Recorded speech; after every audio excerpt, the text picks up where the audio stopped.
China has condemned a delegation visit by U.S. officials to Taiwan, urging Washington to stop interfering in the island's affairs. The remark comes after Mike Gallagher, now he's chairman of the House of Representatives Select Committee on China, arrived in Taipei along with 4 other lawmakers. The group met with Taiwan's President Tsai Ing-wen and Vice President Ching-te during this visit. The 5-member U.S. delegation is expected to stay until Saturday as part of a wider visit to the Indo-Pacific region.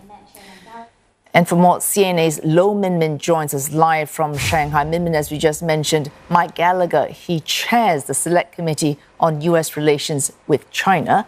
And one of his concerns, which he mentioned on this visit, was a backlog in the delivery of weapons to Taiwan so that the island can defend itself. China has made a pointed response to over and above its general protests at this lawmaker visit.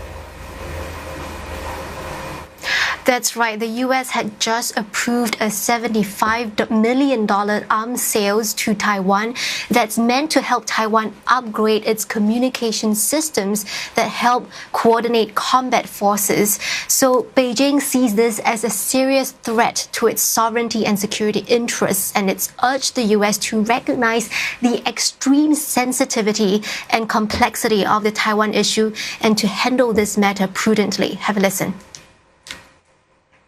美国向中国台湾地区出售武器，严重违反一个中国原则和中美3个联合公报，特别是817公报的规定，严重损害中国主权和安全利益，严重损害中美关系和台海和平稳定。 Now, there's been some fear now that the Taiwan elections are over that the upcoming presidential transition that's about to take place in May could potentially attract retaliation from China. That could look like economic retaliation or a military show of force. And so William Lai, the incoming president of Taiwan, had told the visiting U.S. delegation that Taiwan wants to continue strengthening its military and it hopes to have the support and backing of the U.S. and other like-minded countries. Beijing is obviously opposed to that.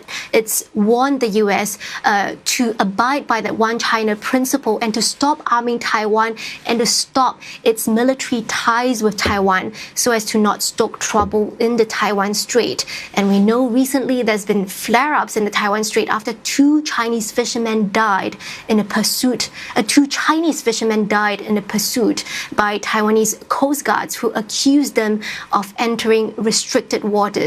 Beijing had responded by stepping up patrols in those waters, and analysts warn that that could raise the risk of miscalculation and accidents. Thanks. That's CNA's Minmin there reporting live from Shanghai.